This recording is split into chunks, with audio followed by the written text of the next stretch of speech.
Hello student, मेरी इस new video में आपका स्वागत है। और आज के इस न्यू वीडियो में मैं आपको संस्कृत का क्वेश्चन आंसर बताने वाला हूं।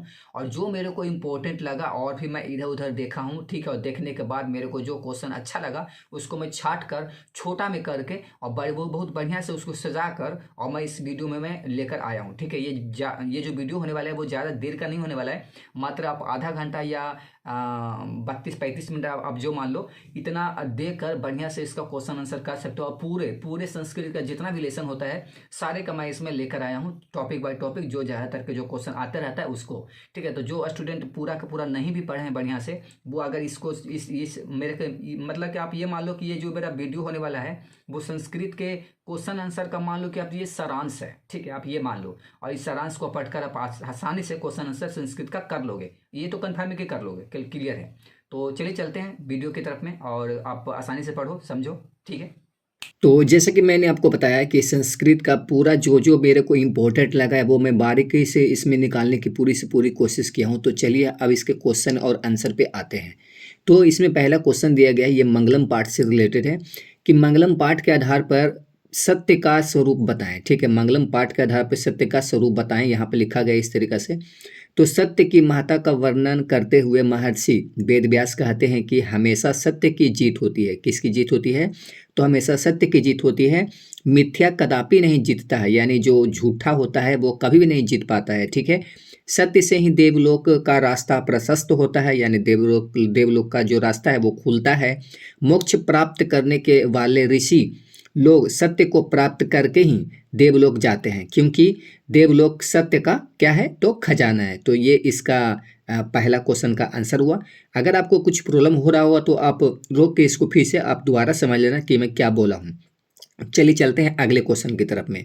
तो अगला क्वेश्चन है, इसमें अगला क्वेश्चन ये बताया जा रहा है, ये लिखा गया है इसमें कि महान लोग संसार रूपी सागर को कैसे पार करते हैं। ठीक है, महान लोग संसार रूपी सागर को कैसे पार करते हैं? तो इसका आंसर है कि संसार में सत्य की ही जीत होती है, ये तो आपको पता है। और ईश्वर की प्राप्ति सत्य की आराधना से ही होती है। अगर आपके मन में अगर झूठा है, शंका है, किसी के पास में किसी के प्रति जलन है, तो आपको, ठीक है, सत्य की प्राप्ति नहीं हो सकती है। इसीलिए महान लोग सत्य मार्ग का अनुकरण करते हैं, यानी सत्य का ही वो अनुकरण, कहने का मतलब सत्य के राह पर ही चलते हैं और चलकर अनुकरण करके संसार रूपी सागर को वो क्या करते हैं? तो पार करते हैं। ठीक है, चलते हैं अगला क्वेश्चन की तरफ में। अगला क्वेश्चन इसमें है कि मंगलम पाठ का 5 वाक्यों में आप वर्णन दो। ठीक है, तो ये इसमें उत्तर ये है कि इस पाठ में 4 मंत्र क्रमशः ईशावास्य, कठ नहीं, शायद कंठ होगा यहाँ पे, ठीक है, मुंडक तथा श्वेतार नाम है। ठीक है, उपनिषदों से संकलित है।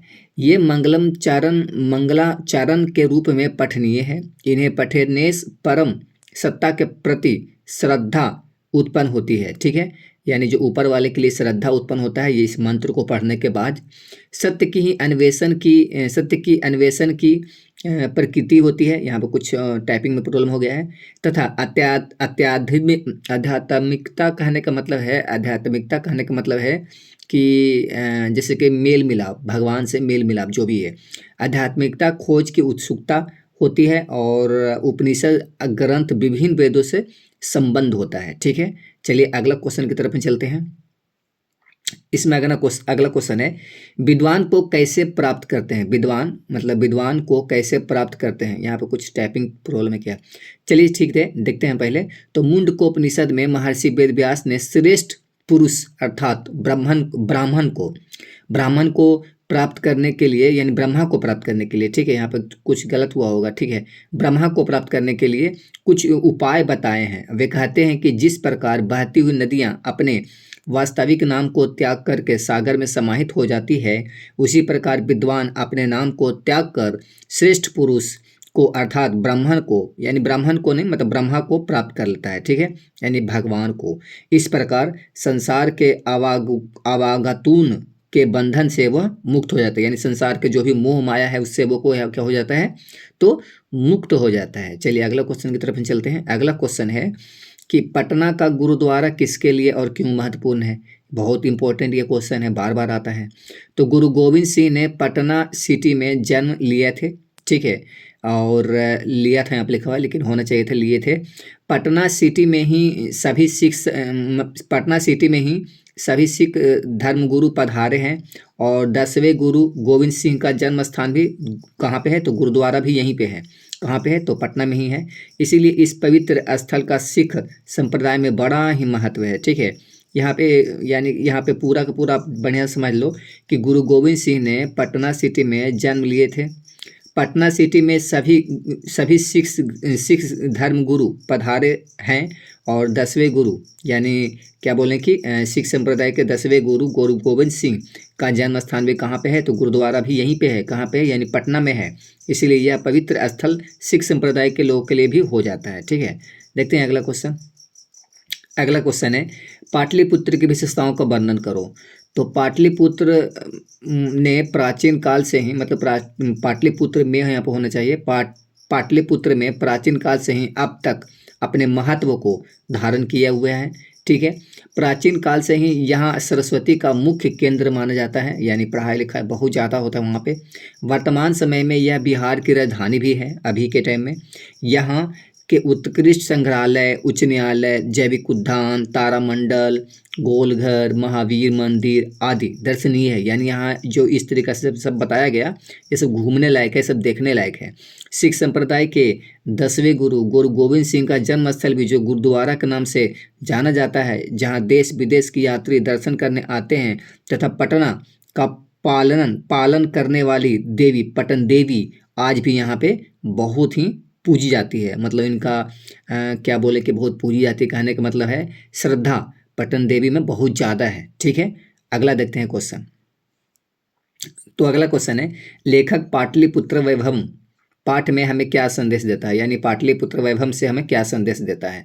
तो लेखक का कहना है कि प्राचीन काल में पटना पाटलिपुत्र, यहाँ पर सब साथ में लिखा गया है, आई मीन टाइपिंग में प्रॉब्लम हो जाता है। ठीक है, तो प्राचीन काल में पटना पाटलिपुत्र एक महान नगर था, मतलब कि एक महान नगर था।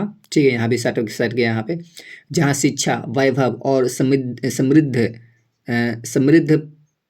यहाँ पे भी कुछ प्रॉब्लम है, शायद यहाँ पे लिखने में थोड़ा टाइप हो जाता है, टाइप में थोड़ा प्रॉब्लम हो जाता है। ठीक है, मतलब कि समृद्ध था, अब जो समझो। और मध्यकाल में इसकी स्थिति ठीक नहीं थी, मतलब बीच वाला समय में इसकी स्थिति ठीक नहीं थी। मुगल काल में इस नगर का पुनः उद्धार हुआ था तथा अंग्रेजों के शासन काल से लेकर वर्तमान में इस नगर का अत्यधिक विकास हुआ। यानी अंग्रेज जब शासन करने लगे थे तब से लेकर अब तक इसका हमेशा से हमेशा क्या हो रहा है, उद्धार हो रहा है, हमेशा ये बढ़ रहा है, हमेशा ये बेहतर से बेहतर बन रहा है। ठीक है, चलिए अगला क्वेश्चन की तरफ चलते हैं। अगला क्वेश्चन है पटना के मुख्य दर्शनीय स्थलों का नाम उल्लेख करें। ठीक है, तो पटना के मुख्य दर्शनीय स्थल संग्रहालय है, ठीक है, सचिवालय है, गोलघर, तारामंडल, संजय गांधी जैविक उद्यान, महावीर मंदिर और सिखों के 10वें गुरु गुरु गोविंद सिंह का जन्म स्थल कहाँ पे है, तो ये सब के सब कहाँ पे है, तो पटना में है। सबके सब कहाँ पे है, तो पटना में है। ठीक है, चलिए अगला क्वेश्चन चलते हैं। अगला क्वेश्चन है कौन कौन से विदेशी यात्री पटना आए थे। तो मेगास्थनीज आए थे, फायान आया था, हेनसांग आए थे, ठीक है, इत्सिंग आए थे आदि विदेशी यात्री पटना क्या कहे थे, तो आए थे। ठीक है, बढ़ते हैं अगले क्वेश्चन की तरफ में। अगला क्वेश्चन है पटना में कौमुदी महोत्सव कब मनाया जाता है। देखो अभी के टाइम में हम लोग को मनाया जाता है क्या, तो दशहरा। तो उसी प्रकार से वो पटना मतलब कि पटना में कौमुदी महोत्सव था। तो अब बताते हैं इसको आंसर। तो पाटलिपुत्र में शरद काल में कौमुदी महोत्सव बड़े ही धूमधाम से मनाया जाता था। सभी नगरवासी आनंद मग्न हो जाते थे। इस समारोह का विशेष प्रचलन गुप्त वंश के शासनकाल में था। आजकल जिस तरह से दुर्गा पूजा मनाई जाती है, यानी जो मैं दशहरा बोला, उसी प्रकार प्राचीन काल में कौमुदी महोत्सव को बहुत ही सुंदर ढंग से मनाया जाता था। ठीक है, चलिए अगला क्वेश्चन की तरफ चलते हैं। अगला क्वेश्चन है कि आलस कथा पाठ से हमें क्या शिक्षा मिलती है। ठीक है, ये अब चैप्टर बदल गया। आलस कथा पाठ से हमें क्या शिक्षा मिलती है। तो देखो आलस कथा का संदेश है यह है कि आलस्य एक महान रोग है। ठीक है, आलस का सहायक प्रायः कोई भी नहीं होता है। जीवन में विकास के लिए व्यक्ति को कर्मठ होना अत्यावश्यक है। आलस्य शरीर में रहने वाला महान शत्रु है। जैसे कि जिसके शरीर में आलस्य है कि नहीं आज हम ये काम नहीं करेंगे, अगला दिन करेंगे, आज नहीं पढ़ाई करेंगे, अगला दिन करेंगे, तो वो अगला दिन कभी भी आने वाला नहीं है। ठीक है, जिससे अपना परिवार का और समाज का विनाश अवश्य होता है। यानी जिसके शरीर में अगर जिसके मन में शरीर में आप जो समझो अगर आलस से ढह कर लिया मतलब कि रह गया तो वो फिर एक तरीके से क्या है समाज और अपने घर के लिए परिवार के लिए सबके लिए वो विनाश करेगा। यदि जीवन में विकास की इच्छा रखते हो तब आलस त्याग कर उद्यम को प्रेरित करो और बहुत ज़्यादा से ज़्यादा आप मेहनत करो तब आप कुछ भी सफलता हासिल कर सकते हो कोई भी प्रॉब्लम हो। चलिए उसको भी कोई प्रॉब्लम को भी आप चुटकी से हल कर सकते हो अगर आप में आलस नहीं है तब। अगला है आलसशाला में आग लगाने पर क्या हुआ। ठीक है, तो आग लगने पर भी चारों आलसी घर में ही थे। वह परस्पर बातचीत कर रहे थे और कि हल्ला क्यों हो रहा है रे। मालूम पड़ता है कि घर में आग लग गई है। वे एक दूसरे को चुप करने मतलब कि चुप रहने की सलाह दे रहे थे। यानी सब चुप कि तुम चुप रहो यही सब लेकिन बात कर रहे थे लेकिन निकल कोई भी नहीं रहे थे। ठीक है, तो ये होते हैं मेन आलसी। ठीक है, चलिए अगला क्वेश्चन देखते हैं। चारों आलसियों के वार्तालाप को अपने शब्दों में लिखें। क्या क्या बोल रहा था उन लोग, तो उनकी जो शब्द थे जो उन्होंने इस्तेमाल किए थे उसके बारे में आपको लिखना है। तो आग लगी मतलब आग लगी के कारण जब लोग शोरगुल मचाने लगे तब एक मतलब कि आलसी ने थोड़ा यहाँ पे सब सट गया है ना तो थोड़ा बोलने में प्रॉब्लम हो रहा है। तब एक आलसी ने कहा अरे यह कैसा शोरगुल हो रहा है, यहाँ पे गुल होना चाहिए, शोरगुल हो रहा है। दूसरे ने कहा शायद घर में आग लगी है। ठीक है, यहाँ पे कुछ टैप में प्रॉब्लम है। तीसरे आलसी ने कहा कोई धार्मिक पुरुष नहीं है जो हम भींगी हुई चटाई से हमें ढक दे, या कहीं कहीं यहाँ पे कंबल भी लिखा रहता है। ठीक है, भींगी हुई कंबल से ढक दे। तब चौथे आलसी ने कहा अरे वाचाल, वाचाल मतलब जो ज़्यादा बोलने वाला होता है उसको बोलते हैं वाचाल। तो अरे वाचाल कितना बोलते हो, चुपचाप रहो, चुपचाप क्यों नहीं रहते हो। ऐसा थे वो, मतलब वो जो चारों आलसी थे वो इस प्रकार से बात कर रहे थे। ठीक है, चलिए अगला क्वेश्चन की तरफ चलते हैं। तो अगला क्वेश्चन है आलस कथा पाठ में वास्तविकता आलसियों की पहचान कैसे हुई। जो एक तो बनावटी थे और एक बनावटी नहीं थे। जो चारों आलसी थे वो बनावटी नहीं थे। तो देखिए आंसर क्या है। पाठ में वास्तविकता आलसियों की पहचान के लिए आलसशाला में आग लगा दिया गया। कहाँ पे लगा दिया गया, आग लगा दिया गया। आग देखकर सभी धूर्त लोग भाग गए। ठीक है, लेकिन चारों आलसियों ने भागने का प्रयत्न नहीं किया बल्कि इस समय में वे भी दूसरों की मदद चाह रखते थे। इस प्रकार वास्तविक आलसियों की पहचान हो गई। आप ये सब जो कभी कोई जो एक लाइन अगर कहीं कहीं प्रॉब्लम आपको लगता है तो वो लाइन आपको हटा देना। ठीक है, स्किप कर देना। आप डायरेक्ट जो जो आपको लाइन अच्छा से लग रहा है, अच्छा समझ में आ रहा है, वो आप उसको नोट डाउन कर लेना। ठीक है, तो इस प्रकार से मतलब कि चार गो आलसी था। मतलब आलसी की कैसे पहचान करें, तो जहाँ पे रहने के लिए विश्राम करने के लिए जगह दिया गया था उसी में आग लगा दिया गया। सारे लोग तो भाग गए मगर जो चार लोग थे वो नहीं भाग पाए। ठीक है, अब जब नहीं भाग पाए तो पता चल गया कि ये आलसी हैं। चलिए अगला क्वेश्चन चलते हैं। अगला क्वेश्चन पे है मंत्री वीरेश्वर की विशेषताओं का वर्णन करें। वो कैसे व्यक्ति थे, क्या थे, वही उन्हीं के बारे में। तो मंत्री वीरेश्वर स्वभाव से दयालु और दानशील थे। ठीक है, दयालु जो होता है जो दूसरों पर मोह माया रखते हैं। ठीक है, दानशील भी थे और वह अनार्थी अनार्थी और निर्धनों को अनेक मतलब कि निर्धनों को क्या बोले कि उनके इच्छा के अनुसार भोजन तथा वस्त्र देते थे। क्या उनको चाहिए, क्या खाना चाहते हैं, इस प्रकार से उन्होंने आलसियों को भोजन तथा वस्त्र देने के लिए आलसशाला का निर्माण करवाया था। यानी आलसशाला का निर्माण करवाया था किस लिए, ताकि आलसियों को पेट पूजन हो सके, उसका जीवन यापन चल सके, इसीलिए। यानी वीरेश्वर जो थे मंत्री वीरेश्वर वो बहुत ही दानशील व्यक्ति थे। ठीक है, चलिए अगला क्वेश्चन की तरफ में चलते हैं। तो अगला क्वेश्चन है आलसशाला में आग क्यों लगाई गई थी। आपको पता ही है कि आलसशाला में धूर्त लोग अपने को आलसी बताकर भोजन एवं वस्त्र का उपभोग कर रहे थे। यानी ले रहे थे, उपभोग करना यानी वो ग्रहण कर ले रहे थे। ठीक है, और अपने को क्या बताकर, तो धूर्त बताकर। ठीक है, धूर्त लोग अपने को आलसी बताकर, ठीक है, क्या बताकर, आलसी बताकर कि मैं भी आलसी हूँ, ठीक है, मुझसे भी कुछ नहीं होता है, ऐसा कुछ करके। अतः आलसियों की परीक्षा लेने के उद्देश्य से वहाँ के कर्मचारियों ने आलसशाला में क्या लगा दिया, आग लगा दिया। ठीक है, ताकि पता चल गया कि कौन आलस सच में है, आलसी है, और कौन बनावटी आलसी है। अगला क्वेश्चन है उपनिषद में किसका वर्णन है। तो उपनिषद वैदिक वाङ्मय का अभिन्न अंग है और इसमें दर्शन शास्त्री के सिद्धांतों का प्रतिपादन किया गया है। परमात्मा के द्वारा ही यह संसार प्राप्त व्यापक है और अनुशासित है, यानी भगवान के द्वारा ही। सत्य की पराकाष्ठा ही ईश्वर का मूर्त रूप है। ईश्वर प्राप्ति की सभी तपस्याओं का लक्ष्य है। अतः सर्वत्र परम पुरुष परमात्मा का गुणगान किया गया है। भारतीय संस्कृति लेखिकाएं अपने स्फुट, यहाँ पे और कुछ होना चाहिए था, यहाँ पे छूट गया है शायद कुछ। ठीक है, आप यहीं तक लिखो। ठीक है, यहाँ तक आप यहाँ तक ही वर्णन कर सकते हो, कोई दिक्कत नहीं है। ठीक है, चलिए अगला क्वेश्चन की तरफ हम चलते हैं। अगला क्वेश्चन है कि भारत महिमा पाठ हमें क्या संदेश मिलता है, यानी भारत महिमा पाठ से हमें क्या संदेश मिलता है। तो भारत महिमा पाठ से हमें संदेश मिलता है कि हमें भारतीय होने पर गर्व होना चाहिए। हम भारतीयों को हरि की सेवा करने का अवसर प्राप्त हुआ है, साथ साथ में मोक्ष प्राप्ति का भी अवसर प्राप्त हुआ है। हमें सच्चा देशभक्त होना चाहिए और अन्य भारतीयों से मिलजुल कर एवं प्रेम पूर्वक क्या करना चाहिए, तो रहना चाहिए। भारत महिमा हमको यही पाठ का इससे हमको यही संदेश मिलता है। ठीक है, अगला क्वेश्चन की ओर बढ़ते हैं और अगला क्वेश्चन है भारत महिमा पाठ का उद्देश्य क्या है। तो भारत महिमा पाठ में, ठीक है, ये कुछ अलग चीज़ है, तो चलिए इसको पढ़ा देते हैं। मेरे को लगा पहले वाला ही क्वेश्चन है, लेकिन नहीं। भारत महिमा पाठ में पौराणिक तथा आधुनिक पग संकलित है।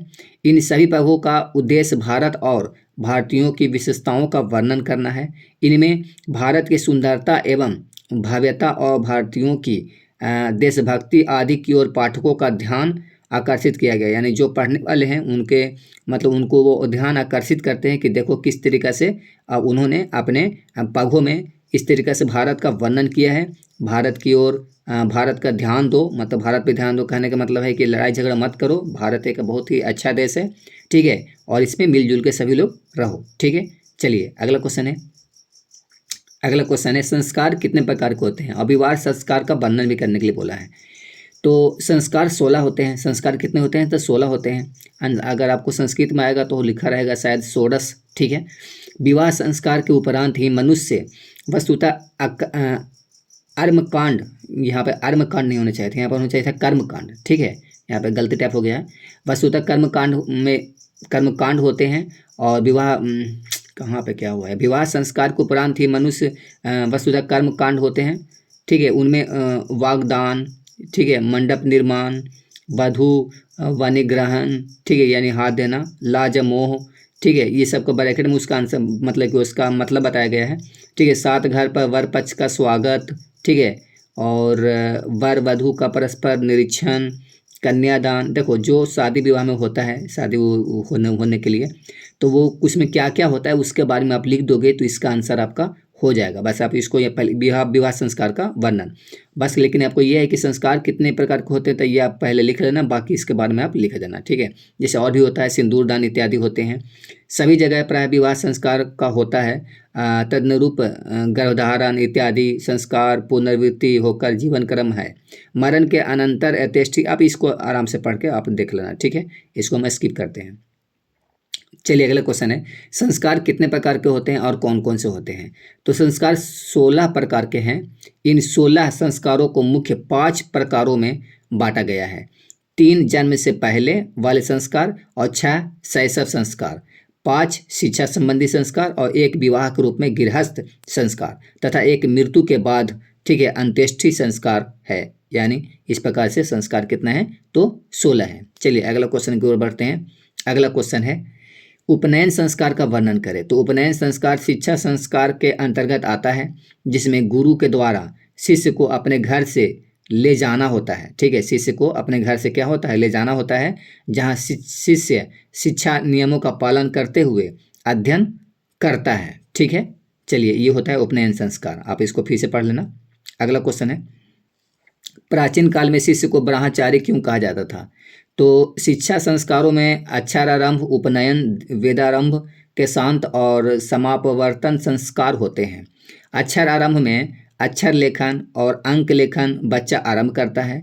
उपनयन संस्कार का अर्थ गुरु के द्वारा शिष्य को अपने घर में लाना होता है और वहाँ शिष्य शिक्षा नियमों का पालन करते हुए अध्ययन करते थे। वे सब नियम ब्रह्मचार्य व्रत में ही समाहित होते हैं, मतलब समाहित है। इसीलिए प्राचीन काल में शिष्य ब्रह्मचारी कहे जाते थे। यानी प्राचीन काल में ये ब्रह्मचारी कहने का मतलब है ब्रह्मचारी के रूप में ही बनकर ही वो शिक्षा का आरंभ करते थे, पढ़ाई करते थे, लिखाई करते थे, सारा काम करते थे। और उसके बाद जब शिक्षा संपूर्ण हो जाती थी तब वह उसके बाद वो गृहस्थ जीवन में प्रवेश करते थे शादी विवाह करने के बाद। ठीक है, चलिए अगला क्वेश्चन है। तो अगला क्वेश्चन, नीति श्लोका पाठ का 5 वाक्यों में परिचय दें। तो इस पाठ में व्यास रचित महाभारत के उद्योग पर्व के अंतर्गत 8 अध्यायों की प्रसिद्ध विदुर नीति से संकलित 10 श्लोक है। महाभारत युद्ध के आरंभ में धृतराष्ट्र ने अपनी चिंता शांति के लिए विदुर से परामर्श किया था। विदुर ने उन्हें स्वार्थपरक नीति त्याग पर राजनीति के शाश्वत पारमार्थिक उपदेश दिए थे। इन्हें विदुर नीति कहते हैं। इन श्लोकों में विदुर के अमूल्य उपदेश भरे हुए हैं। चलिए अगला क्वेश्चन की ओर बढ़ते हैं। नीति श्लोका पाठ के अनुसार कौन सी 3 वस्तु त्याज है, यानी त्याग देना चाहिए। ठीक है, तो नरक के त्रिविध त्याज वस्तु है काम, क्रोध और लोभ। ये 3 गो है जो इसको आपको त्याग देना चाहिए। एवं लोभ जो भी है, और इसमें लिप्त रहने वाले का नाश हो जाता है। ठीक है, अपने आप को अपने को बचाने के लिए इन तीनों को जीवन से हटा देना चाहिए। इनके बिना ही जीवन पथ पर शांति एवं सफलतापूर्वक क्या किया जा सकता है, तो चला जा सकता है। ठीक है, अगला क्वेश्चन की ओर बढ़ते हैं। अगला क्वेश्चन है कि पंडित किसे कहा गया है। एक्चुअली पंडित कहा किसे गया है, तो सभी जीवों के तत्व को जानने वाला, अपने कर्म का योग के तरह जानने वाला और मनुष्यों के उपाय को जानने वाला। मनुष्य को मतलब वैसे मनुष्य को क्या कहा गया है, तो पंडित कहा गया है। ठीक है, पंडित के ये लक्षण है। ठीक है, चलिए अगला क्वेश्चन की ओर बढ़ते हैं। 1 मिनट। चलिए अगला क्वेश्चन की ओर बढ़ते हैं। तो अगला क्वेश्चन है कि अपनी प्रगति चाहने वाले को क्या करना चाहिए। ठीक है, तो अपनी प्रगति चाहने वाले को लगन, धैर्य और उत्साह के साथ कठिन परिश्रम करना चाहिए। ठीक है, ऐसा ना है कि कोई काम नहीं हो रहा है तो चलो अब नहीं होगा आप छोड़ दो, ऐसे नहीं करना है। ठीक है, धैर्य बनाते रहना है। इससे व्यक्ति किसी भी कठिनाई पर विजय प्राप्त कर सकता है। और मेहनती व्यक्ति अवश्य ही सफल होते हैं, ऐसा बात नहीं है। जो मेहनत करते हैं वो अवश्य ही सफल होते हैं। अगर मेरा भी यूट्यूब चैनल नहीं चल रहा है तो ठीक है, कोई बात नहीं है, नहीं चल रहा है, एक दिन ऐसा आएगा जिस दिन मेरा भी चलेगा, बट मेहनत लगातार चाहिए। ठीक है, जैसे मैं कर रहा हूँ। चलिए अगला है, कर्मवीर कथा का सारांश लिखें। ठीक है, तो कर्मवीर ये संक्षेप में है, इतना समय थोड़ी होगा सारांश। ठीक है, लेकिन सारांश का मतलब ही होता है संक्षेपण। ठीक है, तो देखो कर्मवीर कथा में एक ऐसा प्रतिभाशाली कर्मनिष्ठ बालक की चर्चा है जो निर्धन एवं दलित जाति में जन्म लेकर भी उच्च पद पर आसीन हो जाता है। विपरीत परिस्थितियों में कहने का मतलब है उसके पढ़ाई के लिए, लिखाई के लिए, खान पान के लिए, रहने के लिए, हर एक चीज़ के लिए कठिनाई थी। ठीक है, तो उसी को बोला जाता है विपरीत परिस्थितियाँ में भी अपने आत्मबल को दृढ़ बनाए रखता है। बालक के सहज आकर्षण से प्रभावित होकर अध्यापक ने अपने विद्यालय में पढ़ाना शुरू किया। पढ़ाई जीवन की उत्तम गति है, इस बात को उसने चरितार्थ कर दिया। स्नातक परीक्षा में वे विश्वविद्यालय में प्रथम स्थान प्राप्त किए।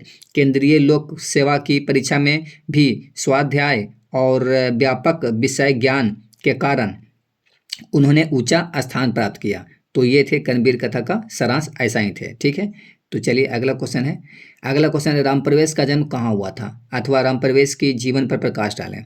तो राम प्रवेश का जन्म बिहार राज्य अंतर्गत भिखनटोला नामक गांव में हुआ था। ठीक है, कहाँ हुआ था राम प्रवेश का जन्म, तो भिखनटोला नामक गांव में हुआ था।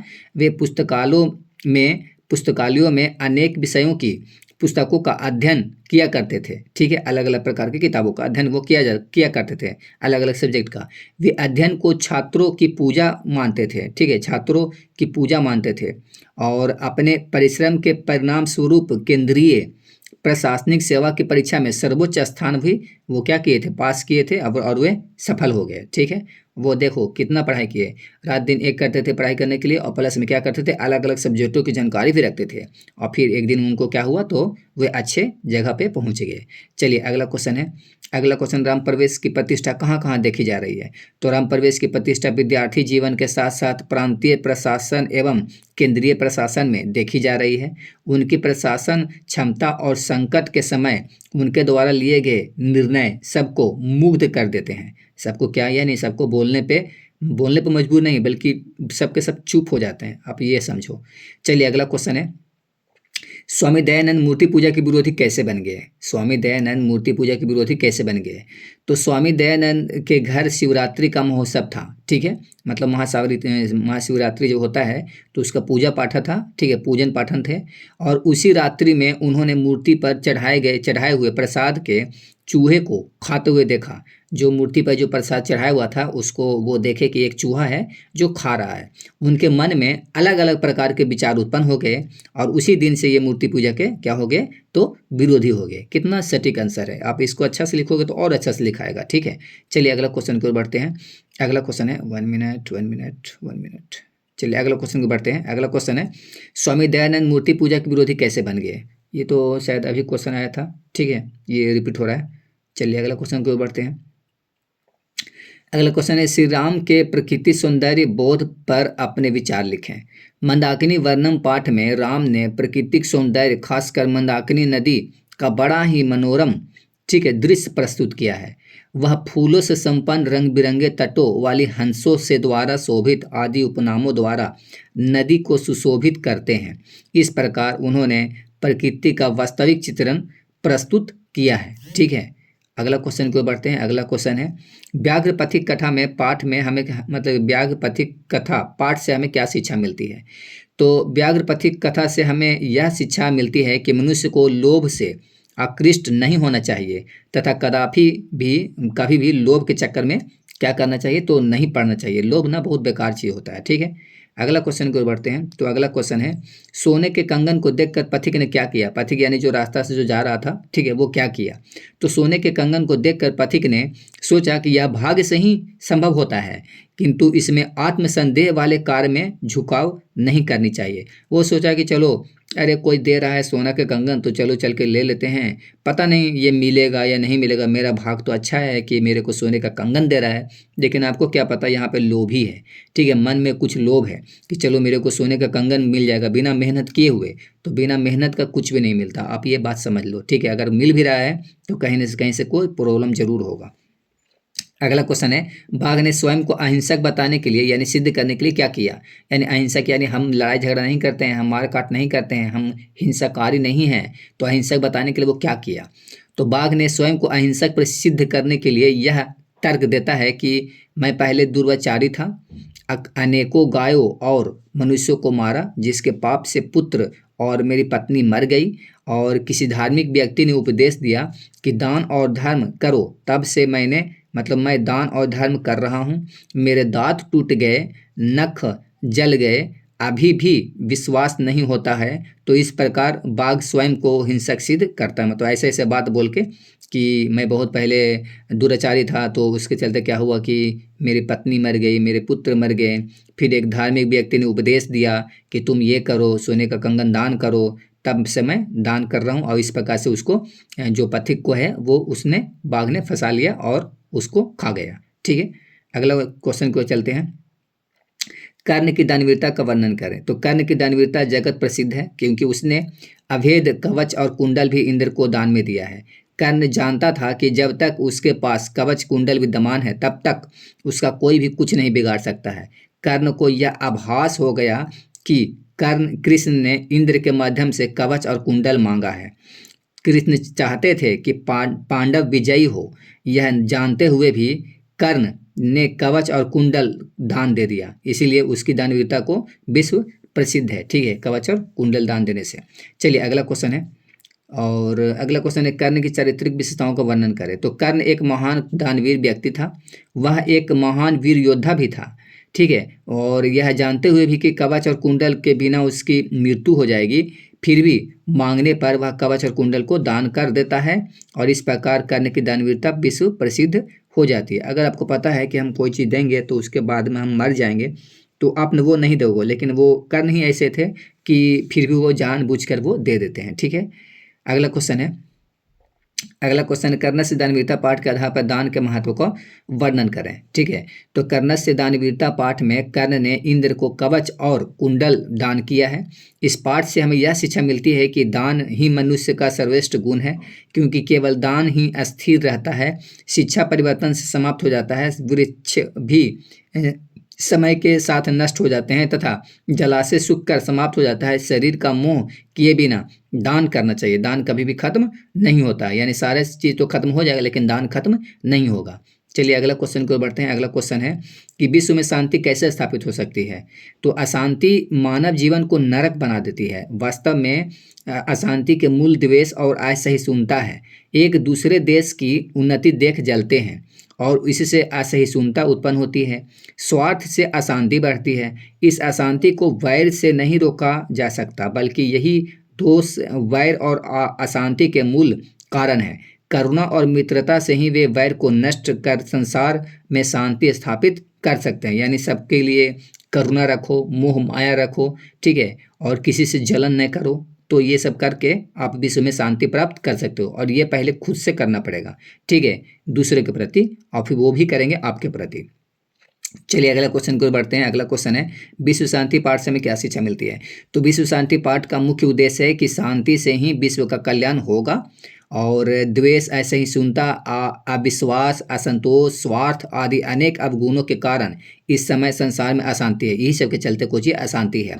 शांति भारतीय दर्शन का मूल तत्व माना जाता है। इस पाठ का उद्देश्य परोपकार, मित्रता भाव से शांति स्थापित करना है। ये पाठ जो है विश्व शांति, इसमें बस ये बताया गया है कि किसी भी प्रकार से, ठीक है, लड़ाई झगड़ा मत करो, सब मिलजुल कर रहो, तभी विश्व शांति हो सकती है। इस पाठ में यही बताया गया है। चलिए अगला क्वेश्चन को बढ़ते हैं। अगला क्वेश्चन है, ठीक है, हर परिस्थिति में धर्म की रक्षा क्यों करनी चाहिए।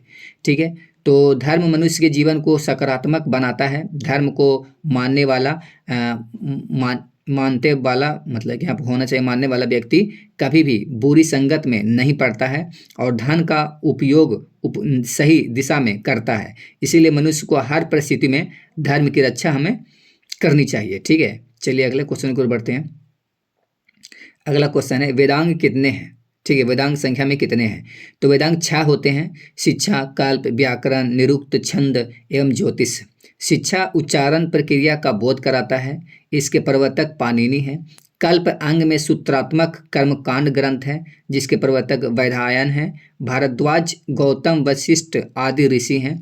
निरुक्त वेद अर्थ का बोध कराता है इसके प्रवर्तक यास्क हैं। छंद अंग सूत्र ग्रंथ है जिसके प्रवर्तक पिंगल हैं तथा ज्योतिष अंग के प्रवर्तक लगधर ऋषि हैं। ठीक है, ये इस तरीक़ा से वेदांग कितने हैं, तो 6 हैं और सबका अलग अलग इसमें दिया गया है। चलिए अगला क्वेश्चन, अब ये खत्म हो गया। तो आप इतना भी अगर कंप्लीट कर लेते हो तो संस्कृत का जो क्वेश्चन आंसर आता है वो आप आसानी से इससे कर पाओगे। ठीक है, और वीडियो अच्छा लगा हो तो वीडियो को एक लाइक जरूर करना, और इसी प्रकार से और भी अलग अलग जो भी सब्जेक्ट हैं मैं सबको छोटा छोटा करके छोटा इस तरीके से टाइपिंग कर करके मैं सबका डिवाइड करके बिल्कुल क्वेश्चन आंसर वाला मैं आपको बहुत सारा क्वेश्चन आंसर लड़वा दूंगा और इसी करके मैं आपको दे दूंगा। ठीक है, तो वीडियो अच्छा लगा हो तो वीडियो को एक लाइक जरूर कर देना और चैनल को भी सब्सक्राइब मार देना। ठीक है, और कुछ भी अगर कुछ प्रॉब्लम अभी भी हो रहा है और इसी प्रकार से मैं बोला कि और भी अलग अलग पार्ट आएगा। ठीक है, संस्कृत का अगर हो गया तो फिर हिंदी का भी आएगा। हिंदी के बाद फिर जो भी हो, मतलब ये नहीं बोल रहे हैं कि संस्कृत के बाद मैं डायरेक्ट हिंदी ही लाऊंगा। हो सकता हो कि सोशल साइंस में आ जाऊँ, कोई भी आ जाएंगे, लेकिन आएंगे, लेकर आएंगे सारे का। ठीक है, तो थैंक यू।